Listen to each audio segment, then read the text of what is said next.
Hey everyone, and welcome to Almost Cancelled. I am Peter, that is Connor, and this is our weekly TV news show where we talk about pilot orders, series orders, shows in development, renewals, cancellations, premiere dates, all that sort of stuff. That's what we do. So, there weren't any trailers I was meant to watch this week, was there? No, nothing I deemed worthwhile watching anyway. I'm okay with that. I just know sometimes you forget to tell me. No, nothing forgotten. And I think I've made the active choice here that this will be actually the last TV news of the year, because as we record this, it's December 13th. This will be out sometime. I've actually been keeping them until the Mondays the last couple of weeks, just because it's been the nice place to fit in the schedule. But so whenever this goes up, but this will probably be the last actual news episode of the year. Not to worry though, it's not because we're taking next week off or even the week after that. How dare we have time off? No. Next week we will be recording our top 25 shows of the decade list, so that'll be up probably in the same place that this news would probably go up, and then the following weeks we'll be doing other best of the year stuff. We're doing top 10 shows of the year, and those will be combined lists, but the top 25 shows of the decade are not combined lists. That is me making my top 25, Connor making his top 25, and we're going to do that next week, and it'll be on the same feed, audio podcast wise, as this news show. Is there a reason why we're doing decade before you? Yeah. Are you gonna share that reason? There's a couple of things. One, all of the other things we do lists for, the lists are coming later, because we wait until February, March, when we've got a chance to see all the movies or whatever, and we do them then. And I want the decade list to go out actually at the end of the year, when it's really topical and everyone's doing best of decade lists. Admittedly, for TV it doesn't matter as much, but they are combined lists and there's a lot more debating over them, whereas this list we can just go make on our own, come in and argue our case. Okay, fine. That's the reason, and if anyone doesn't like it, well, tough. So the only concern that I have is we will be making that video presumably at this point, next Friday.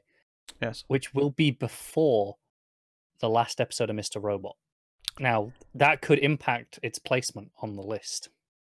I mean, it could very, very slightly. I feel like at this point, though, with only the one episode left when we get there. I mean, all I'm saying is it would have to completely, fluff the ending to really impact it that badly. I mean, let's be honest here. We're talking about it maybe being number 1, 2, or 3, and you're just waiting for the finale to kind of lock it in place. Tough, make a choice. Yeah. That's just tough. All right? God damn you. You're just going to have to do it, and that's just the way it is. Yeah, you bastard. That's the. You know what? If you'd said, when I said, is there a reason why we're doing this one first? If you'd said, yeah, because we need to wait for that, because that might be on the best episodes of the year, I'd have gone, sure, that's a good enough reason. There you go. That's a good reason. There you go. No, that's the reason. So, yes, without further ado, we'll get into the news for the week. The final news show of the year. The first one back kind of varies a little bit. It tends to be around the second week in January, maybe the third week. It just kind of depends when news starts happening again, often enough that there's enough to do a news show of. It tends to be a couple of weeks out of January, and we'll be back then. But like I say, you got a lot of best of the year stuff and best of decade stuff coming instead over the next few weeks. Yes, more rambly nonsense from us. So, starting off, we have a renewal for a show we don't watch, but I figured people would care about. This is The Marvelous Miss Maisel from Amazon Prime. It's been renewed for a 4th season. People care about that show, so I thought I'd mention that. And then, sticking with that, this is not a show that's even aired yet, but one of Apple's shows, Little America, which is an anthology series. This is the one that Kumail Nanjiani and his wife Emily V. Gordon are involved in. That has also been renewed for a 2nd season before it's even launched. It's a few Apple have done that with. Yeah, that's launching on January 17th, so it's coming soon. But they've got season 2 in the bag. 8-episode 1st season, so that's also coming. Last week we got the announcement that Curb Your Enthusiasm is coming in January. We have a date now. They put out a full trailer with actual clips and stuff, and the date of January 19th. So, Curb fans, you know when to get it. I very much plan on watching season 9 before this, so I can watch it as it airs, because I really want to be. I'd say you can watch it over the Christmas break, but we're not really having one, so. I'll find a way. Damn it, I'll find a way. And then on the same night as that, we got another premiere date on HBO, Avenue 5, which is the Ian H show that I know you're. Yes. dying for. I'm very excited for this. This is the sci-fi comedy starring Hugh Laurie. That's also coming. So that's the comedy block on the Sundays starting on January 19th. So that's good. Presumably airing after that Stephen King inspired show. That no doubt we'll try. Is that starting in January? Yes, January show. Do we have that on our schedule? Because I don't remember seeing that. I don't think so. I think I forgot about it when I filled in the schedule. That's fine, because I didn't even realise it was January, because you kind of went, I filled in the schedule. I went, okay, fine. Oh, I filled in the big thing. I filled in the Better Call Sauls and the... Yeah. He forgot Doctor Who, and, I don't know if we're doing Doctor Who, let's be honest. Let's be honest, we are. I don't know if we are. It's got Jadoon back, so, it's going to be great. It's got what back? The Jadoon. They're kind of the rhino-y police aliens. How am I supposed to know what that is? How do you not know what that is? I just, we got Dracula the same day. Dracula's going to be the bigger thing. I checked, by the way. Dracula is 90 minutes. Yeah, but we expected that. All three of them. We were expecting 3 90-minute episodes. So, there you go. So Avenue 5. Just on Dracula, I was just checking up, the episode lengths. And do you remember what you said about the pacing when we spoke about it, when we got the trailer, of how much you wanted at the start of the book to be adapted? Vaguely. Yeah. I believe they're still doing boat stuff in the second episode. Well, that's good for the first chunk of the book. I'm not feeling super confident about the second chunk of the book. It makes me think maybe they're expecting a season 2. Yeah, okay, they're not doing it all in one go. Yeah. Yeah, honestly, 6 90-minute episodes sounds about right. If you're going at that pace. Yeah. I could see there being a season 2 of 3 episodes again, and that roughly tying in. If you're neatly cutting it into chunks. Yeah. Of the book. Which I actually happen to have sitting right here for some reason. I don't know why I do, but why?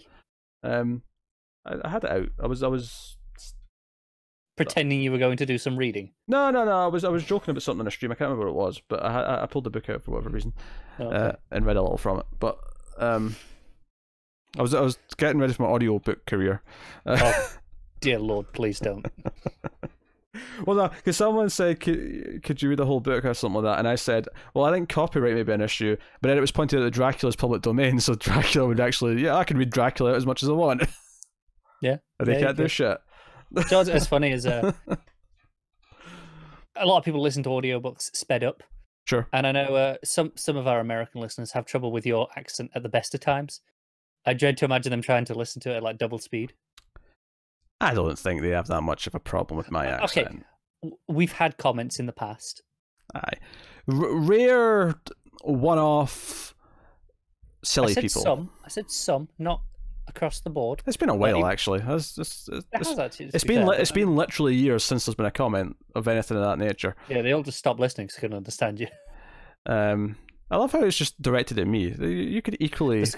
Scottish accent is a lot worse than English in this regard, and you know it. Worse. Better, I think, is the word you're looking for. Better. In regards for understandability, that's not a word, but I can't... Comprehension, that'll do. And don't give me any Scotland vs England bollocks. Do I have to whip out the map of the election from this week? No, you do not. To prove the superiority of the Scottish Isles? Thank you very much. Look, just because you're in a nice big block of yellow. I'm in a little red dot. It's nice. So we got some premiere dates from some other things. Again, we're not necessarily into ourselves, but felt they were worth mentioning. Season 3 of The Sinner, which, given how many views our episode 1 review of that is from season 1, is quite popular. That's coming back on February 6th. That's Thursday, February 6th on USA Network, which is the same night as hello. Matt Bomer. Sorry. That's listing the previous thing. Yes.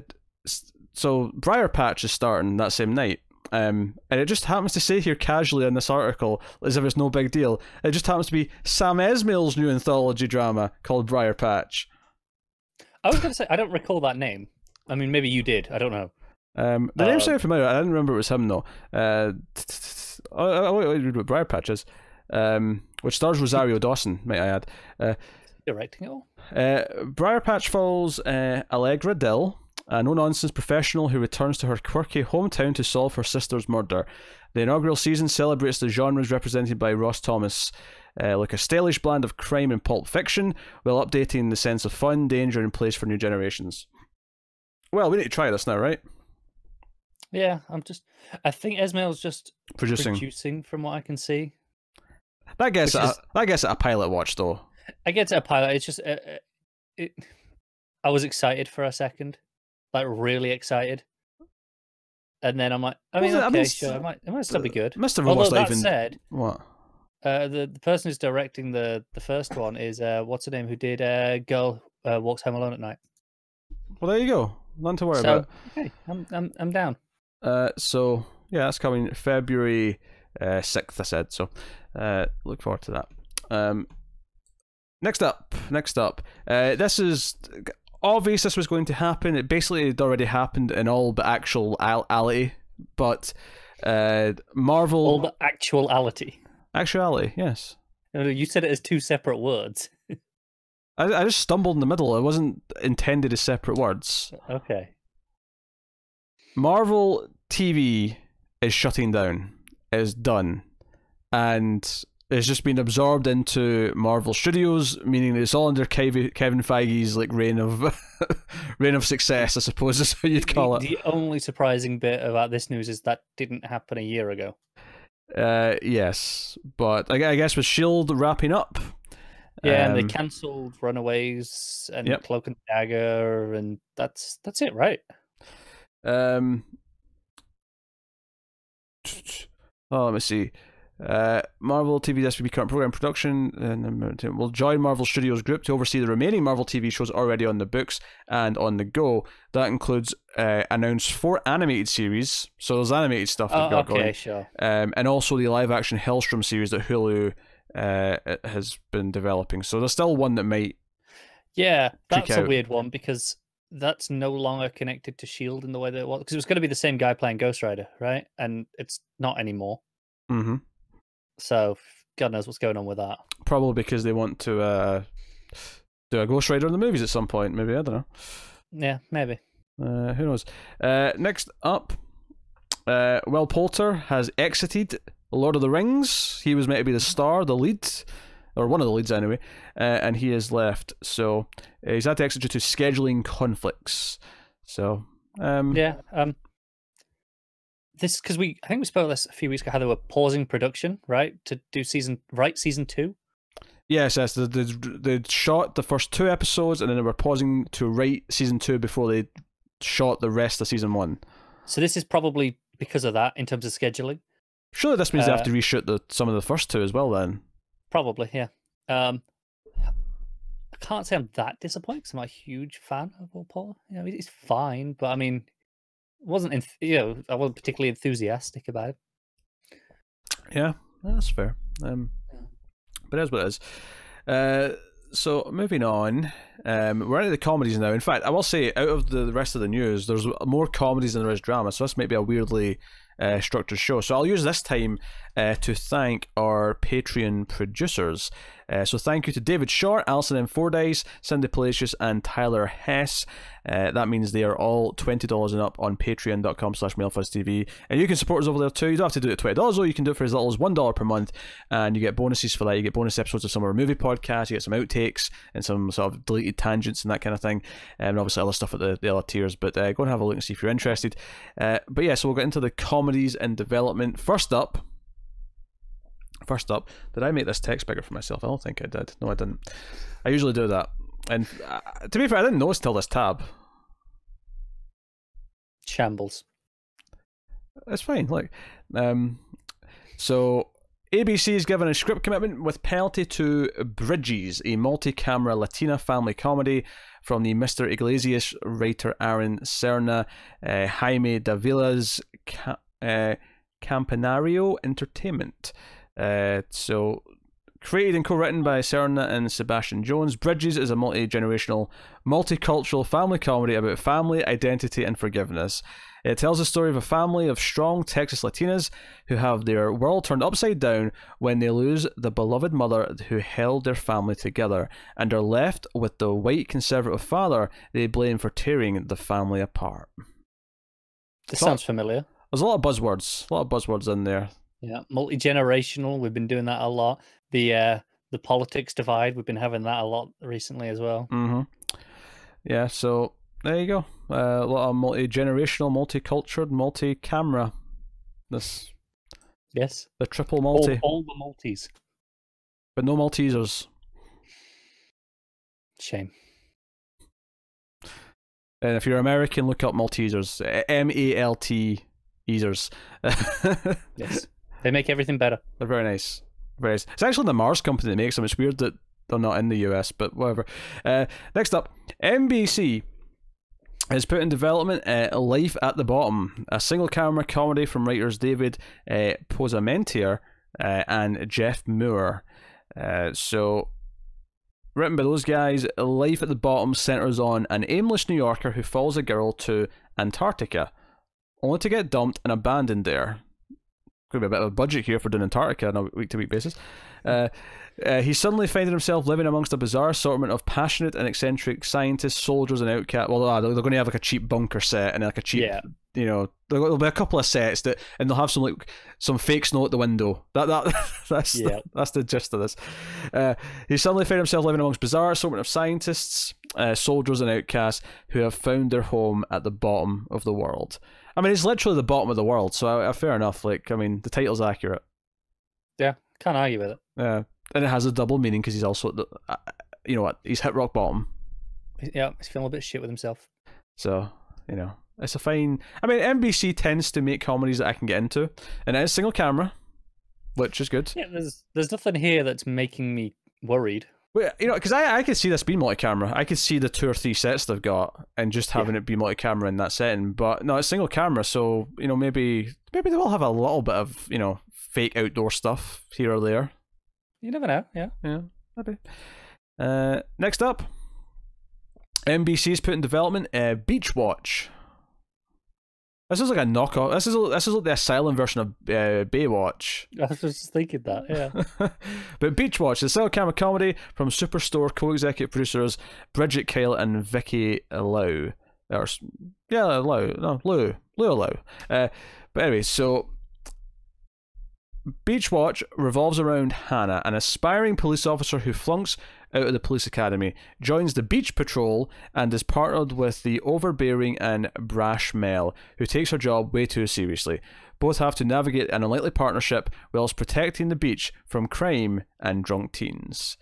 Do you know what's funny about this one is that if this was on CBS, it wouldn't be a comedy. It would be that'd be the serious hour-long action drama, or Fox. This being a comedy makes it far more interesting, I think. I mean, I think interesting's not quite the right word, but just appealing, maybe. Okay, sure. But, I mean, better than the serious take on it.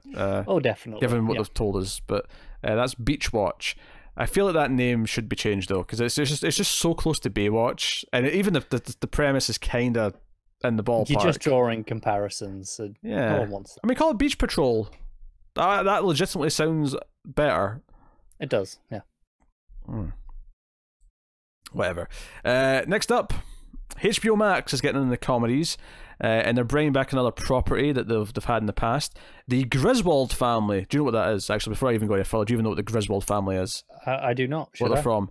National Lampoon's movies. The Vacation, Christmas Vacation, European Vacation, Vegas Vacation are the ones. Although the first one and the Christmas Vacation are the two that everyone likes. The other two I've seen the first one. I could not have told you that was the name of the family, but I've seen that one. Yeah, they're going to Wally's World in the first one. Yeah, sure. Which as a kid I thought was funny because of Where's Wally. Now as an adult, because I'm a DC Comics fan, I'm thinking of Wally West. But I mean, naturally, your mind goes where the mind goes. So they're developing a half-hour single-camera sitcom called The Griswolds, based on the National Lampoon's Vacation films. Which honestly, like, it's not a bad idea, given like it's just meant to be this wacky family with all these hijinks. Like, They won't be traveling as much, I'm sure, but like, like I get why. See the appeal here. Admittedly, it would have made a little bit. It would have made more sense in the 80s when it could still be Chevy Chase and still be like the actors who were in the movies.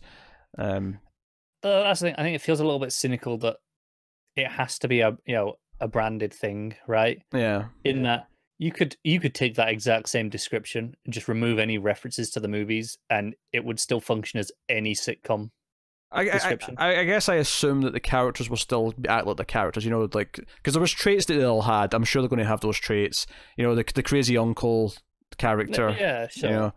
I'm sure they'll have all those different things. As one of the producers is actually Johnny Galecki, who played the son in the Christmas, because it was a different actor. Because the first movie it was Anthony Michael Hall, and then he played him in the Christmas one, I think. Galecki. Is he not the guy from Big Bang Theory? Yeah. Yeah.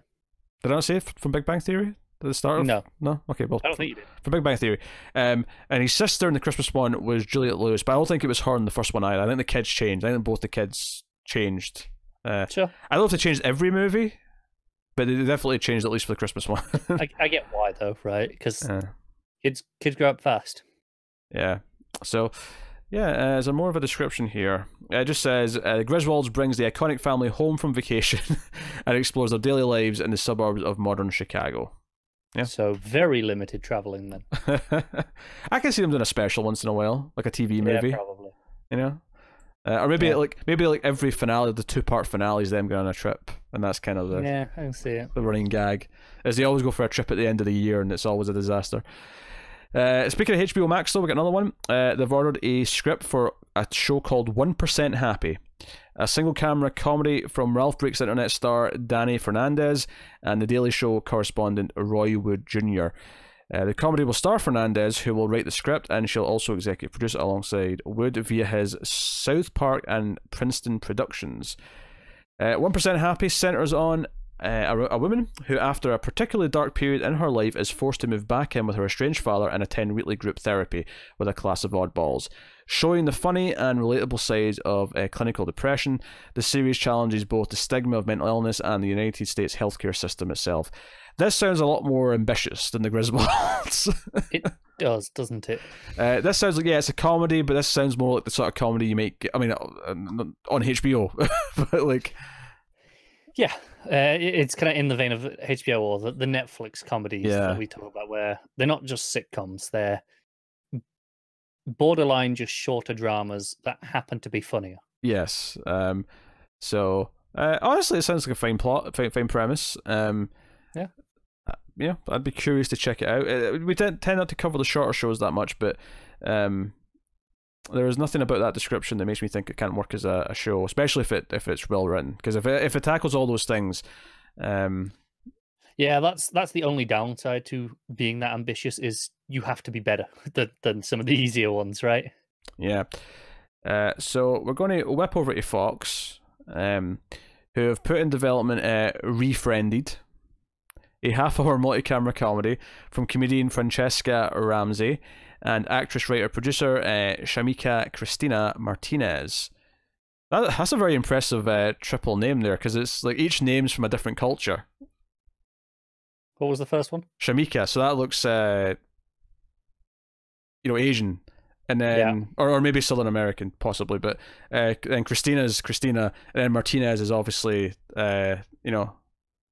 So like there's an interesting range of culture going through that name.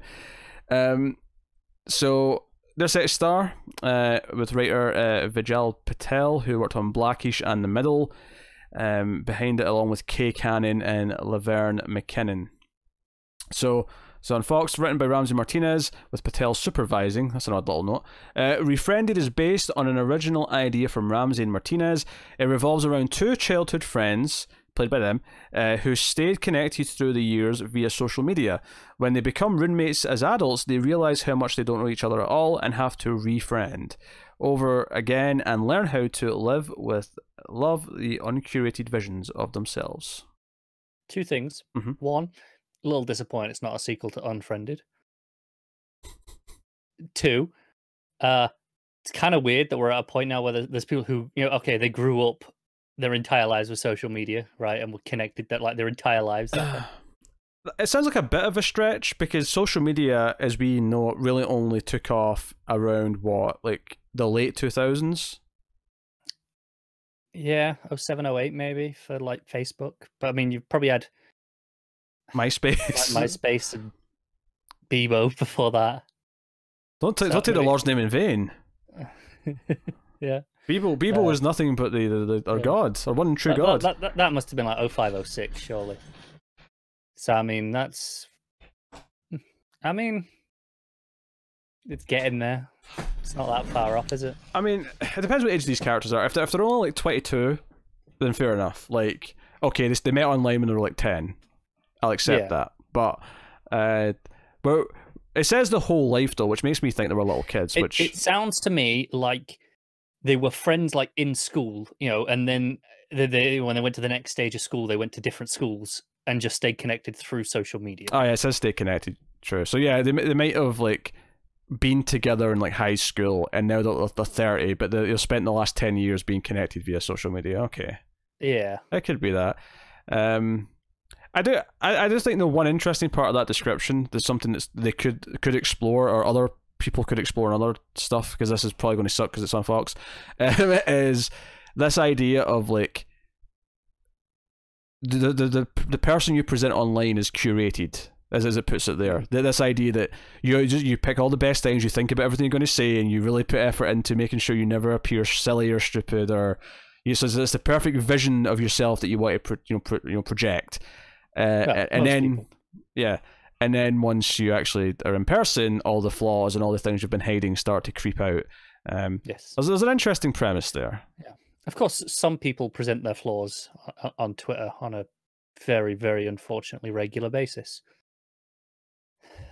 Like, you know, the President of the United States. I thought you were referencing you drunk watching Arrow and Flash, but okay. I'm proud of that. Next up, Fox is developing Kidless, a single-camera comedy executive produced by Jamie Tarzies, I think you say the last name. Written and co-executive produced by single parents co-producer Nelik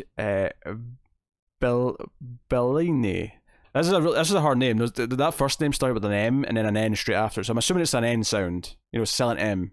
But I mean, it's just a guess. That was a tough one. Kidless is loosely based on his own parents and their lives post-kids. It is an ensemble comedy that follows two married couples, a widow and a single dad, who must reimagine their lives now that their kids have left the nest. So this is, a bunch of people in their 50s, maybe early 60s, depending. Yeah. I mean, maybe late 40s. It depends how early they had kids, I suppose. But I mean, yeah, 40s is definitely possible. Yeah, mid 40s, it sounds fine. Yeah. Because I mean, when I left home, my mum was only like mid 40s.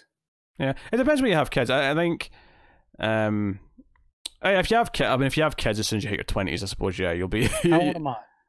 Oh, Jesus Christ. Right, I'll tell you what. When I left, my mum was like 44 when I left. 43 when I left home. I had to work it out. Christ. Oh, dear. But if your parents had you when they were a bit older, and not even that much, like, if let's say your parents were just pushing 30 when they had you, then all of a sudden, they're pushing 50 probably by the time you're definitely leaving. So yeah, I don't know. Sounds like a fine concept. I mean, it sounds like a comedy, a concept, doesn't it?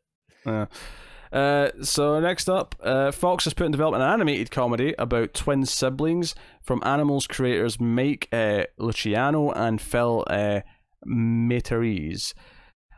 So, written by those two, Untitled Twins animated comedy, great title, is about two identical twin brothers with nothing in common except 100% matching DNA. It explores the ruthless competition, strained friendship, and love between them and their families over a lifetime. Just need some professional. Sorry, it's animated, yeah. Animated, yeah, okay. Yeah, animated. Sure. Yes, and it's the first of two animated shows we're going to talk about, because Netflix they're going to turn that popular Japanese messaging app into an animated series. Well, this can only end well, right? It's these characters who appear in this messaging app in Japan. The streamer is working with Line Friends, the character brand that started as Brown and Friends. Stickers. So there were stickers to begin with on the Line messaging service. Oh yeah. Sometimes I love Japan. So it's the emotes, but it's those big stupid ones that take up half the screen and are just annoying. Yeah. Why anyone uses them is beyond me. But so they're going to create the non-verbal computer animated series. Non-verbal, okay, so that's interesting, I suppose. Yeah, so it's going to be a bunch of silent characters doing just visual gags. So there you go. That's it. That's all I've got for you. That was bizarre, but okay.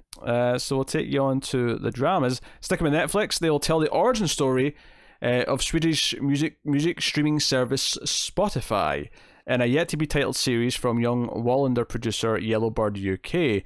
It says the scripted series, which has echoes of Aaron Sorkin's 2010 movie The Social Network, will be based on the book Spotify Untold, which was published this year by business journalists Sven Karlsson and Jonas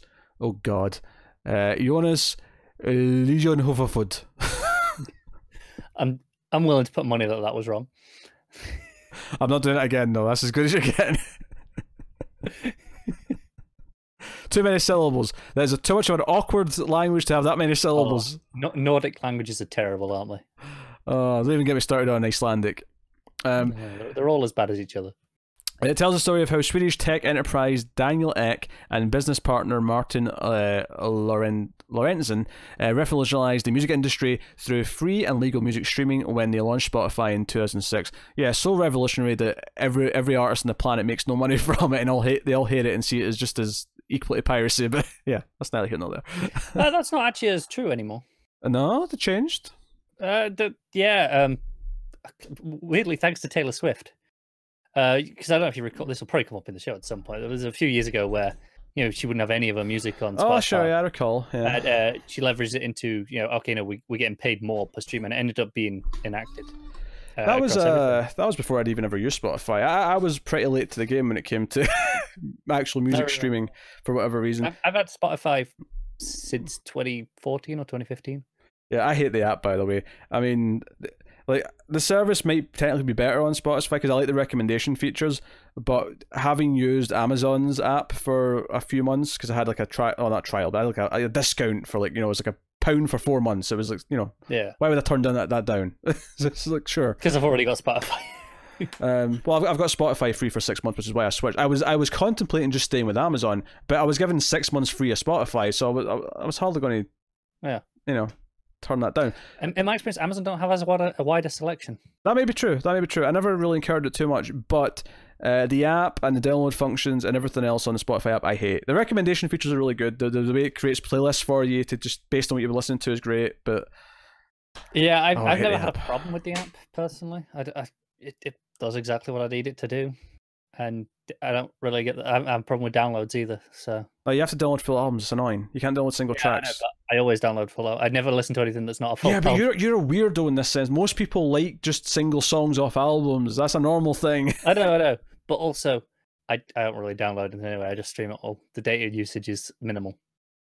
I always have a good connection though when I'm out and about.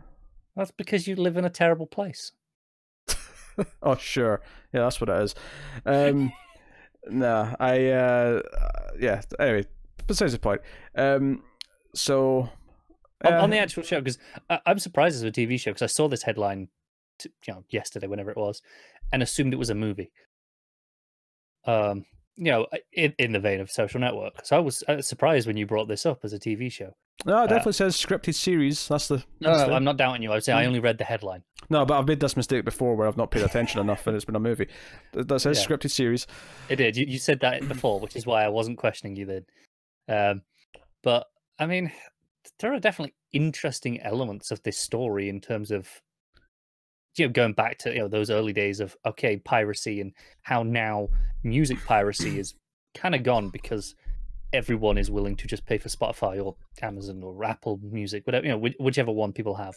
Yeah, but it's funny that they were only forced out of that corner because of piracy, made buying albums such a, like an expense that felt like Like, I think that's the more interesting part of the story, is why the world needed this to change rather than the change itself. They shot themselves in the foot, don't get me wrong. But circumstantially, I think all that is really interesting history. Will it make for a good, compelling TV show? I don't know. Yeah. I don't know. Social Network's a good movie, but it's only a 2-hour movie versus what this will probably be 8 or 10 episodes of this story. So we'll see.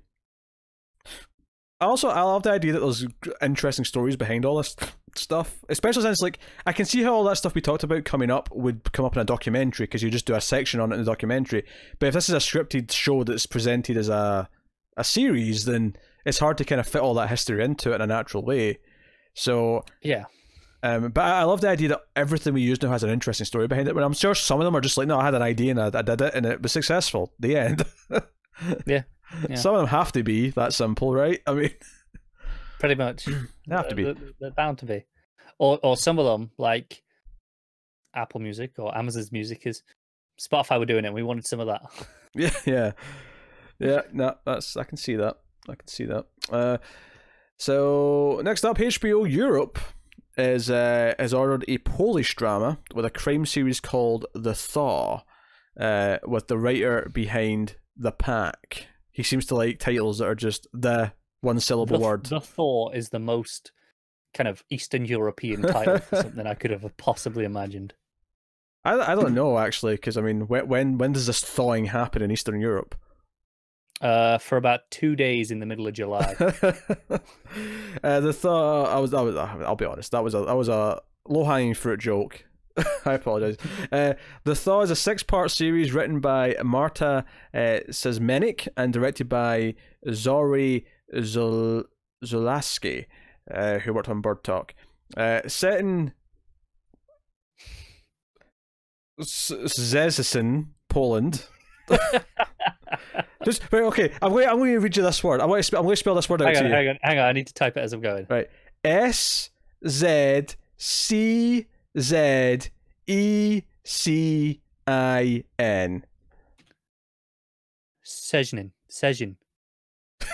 Sezin.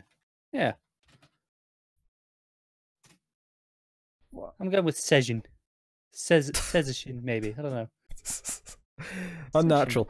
So the series begins after the body of a young woman is discovered under the melting ice, hence the title. It asks, who was she? That's usually a good first question. Why did she die? Usually a good second question. Who did she leave behind? Always a good question too. Who killed her is usually a good one.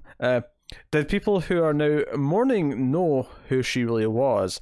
These questions and the search for answers will provide the main female character with a powerful, although initially unconscious, incentive to confront her own circumstances of a single mother playing the role of a perfect police officer, and above all, a woman in crisis.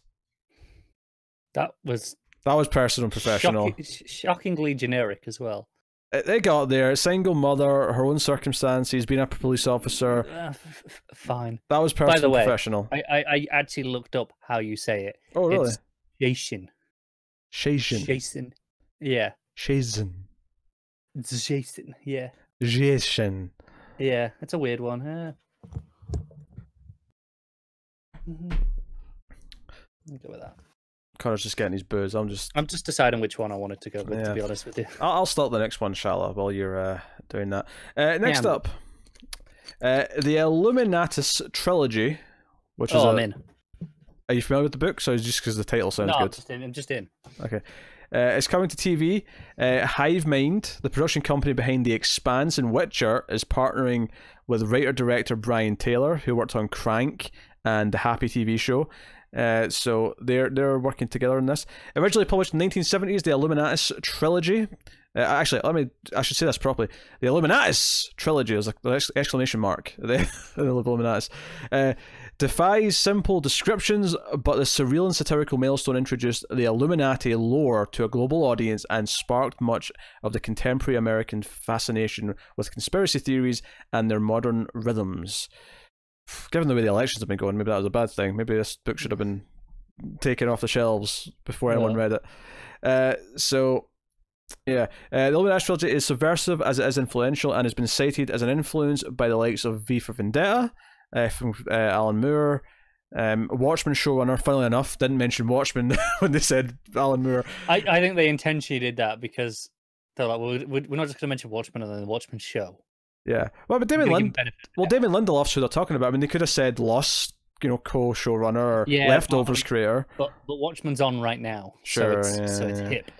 Horror master John Carpenter's, even Philip K. Dick, he cited it as an influence.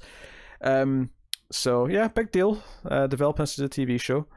The book covers are pretty trippy looking. Definitely looks like it's out of the 70s. I'm assuming this is spelt how it sounds. Illuminatus with a US at the end. Yeah. Oh, okay. With a checkerboard. No, I'm not seeing checkerboard. I'm seeing like a hooded character with one big eye and like a sort of triangle of light coming from it. Oh, okay. I see that one. But there's two of them. One of them has a submarine underneath it, and the other one has like two people sort of like, and he's holding like two pieces of fruit. I see it. There's a third one where instead of a hooded person, it's like a giant squid monster with big eye. Okay, I'm curious. To be honest, I think it's still supposed to be a hooded squid monster, and the other ones, they're just kind of cloaked. Yeah, you don't see them, yeah. It's interesting. Yeah. I'm intrigued. I'm intrigued by it. I'm down. Which will take us on to the last news story of the week, and it's the only network. It's better not be CBS. Drama. It's not CBS. The CW has put in development a show called Obsessed, a 1-hour dark comedy from writer Jessica Amento and Sweet Vicious creator Jennifer Caton. Jennifer Caton Robinson, sorry. See, sometimes when they split their names over two lines, but it's three names. You just assume it's done until you actually go and look. Yeah. So, along with Jane the Virgin creator Jenny Snyder Ehrman and her Sutton Street Productions. So, Obsessed centers on Farron Bell, an outwardly optimistic millennial who struggles to conceal unwanted dark thoughts under her shiny blonde highlights. As a form of psychological approved exposure therapy, she joins forces with a co-worker to launch a true crime podcast chronicling an active serial killer in LA, helping her understand and confront her own fears while simultaneously putting her in imminent danger. I'm not going to lie, that got actually kind of interesting by the end. I mean, it's still going to be CW-ified. It will be, yeah. Let's be honest though, a character starts a podcast. How could we relate to anything more? Come on. Like, this is genius. Maybe if one of them's a terrible Scottish person. But, yes, whatever. Like, yeah. only made better by the even more terrible English person who also happens to be there sometimes. That seems fair. But yes, so I mean, I don't know. I could see. You remember how that season of The Office where they kept talking about the Scranton Strangler? I'm trying to say, and it was kind of a background thing that never really became much of anything. I can almost see this being more like a pitch that's based on that, where no, that's kind of central to the show, but it's also this dark comedy about this character who's kind of miserable and or optimistic, but whatever. Speaking of The Office, did you see they released Threat Level Midnight? Oh, I did not know. Like the full 25-minute thing. They released it this week. Why this week? What's I don't know why this week. I just saw the headlines. I haven't looked yet, but the headlines are all telling me you just released the 25-minute version of it. All right. Well, there you go. That's the news. That's everything. On the last news show of the year. So, if anything last news show of the decade. Last news show of the decade. That's a good point. If anyone, or if anything big does drop over the Christmas period, we'll add it into the first news story, news show back if it's big enough, worth holding on to. And I suppose if there turns out that there's actually quite a few big things this week, maybe we'll do something next week after all this that we've just said. No, I've said there's not one now. I said this is the last one, so this is the last one. Yeah, you wait until they announce 3 huge shows this week, and you'll be like, well, we need to do something. None of this wishy-washy, it will be or won't be nonsense. No, this is professional, and this was the last one of the year. We told you that, and it is definitely the last one of the year. End of discussion. Okay. So let us know what you thought of this week's news in the comments below. You can like and subscribe, and you can get us on Twitters at mailed_fuzz for channel updates. You can do all of that, and all that does help us a little bit, as does, of course, rating the audio podcast on Apple Podcasts. You can do that and give us 5 stars, and more people find us that way because they promote us a little bit more. They'll recommend us out to other people. So please do that. You can also share us on social media. All of that, of course, helps as well to find a more audience. But you can also support us financially via patreon.com/mailfuzztv, and you get bonuses for just as little as $1 per month, which you can support us for. Every dollar counts. Every dollar matters. Obviously, there's other tiers. There's $5 tier and so on. We get other things as well. But the $1 tier will get you some bonus outtakes and get you some bonus episodes of some of our movie podcasts, so go and have a look and see if you're interested. But otherwise, that is us. So thank you very much. Just to remind you, The Expanse started just today technically, and we've started reviewing that, so please go and check out that if you're interested in The Expanse. The Witcher's coming next week. So we'll be diving through that as well. And then, of course, the Mr. Robot finale is not this coming episode, but the week after. The double finale is coming. So check Watchmen's it out. coming up towards the end as well. The finale is this coming Sunday night. So we'll have a review. Me and Tara will be reviewing that probably the same time as the last few weeks, but so look out for that too. But that's us. So thank you once again for watching or listening. We always appreciate it. Keep watching TV, guys. Have you got any vanilla?